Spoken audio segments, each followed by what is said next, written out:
நான் பழமையான கோயிலில் புகைப்படங்கள் எடுப்பதற்கு சென்றேன். அந்த இடம் தனிமையாகவும் மழுங்கலாகவும் இருந்தது.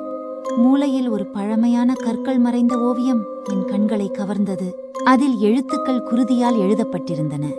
அதை நெருங்க, நான் மெல்ல நெருங்க, அந்த எழுத்துக்கள் உயிர் பெற்று தோன்றின. என் பெயரை எழுதி இங்கிருந்து வெளியேறாதே என்று கர்ஜித்தது.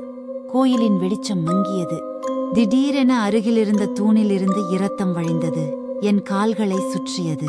ஒவ்வொரு நிமிடமும் என்னை அசர்வதற்கான குரல்கள் கேட்கத் துவங்கியது. ஓடு முற்றிலும் சிறகடித்து வெளியேறினேன். ஆனால் அந்த இரவில் என் கைரேகைகளில் அந்த எழுத்துக்கள் தோன்றின. அவை என்னை பார்க்கும்போது, நீ கோயிலின் சொத்து திரும்பவா என்று திரும்பத் தெரியாமல் எச்சரித்தன. இப்போது நான் மீண்டும் செல்வதற்கு தயார். அதற்கு நான் முன்பாக இருக்க முடியாது. அந்த பழமையான கோயிலை மீண்டும் சந்திக்க என் உள்ளத்தில் ஒரு அழுத்தம் உள்ளது. நான் உண்மையில் என்னை எதிர்நோக்கி உள்ள அச்சத்தில் மூழ்கியிருக்கிறேன்.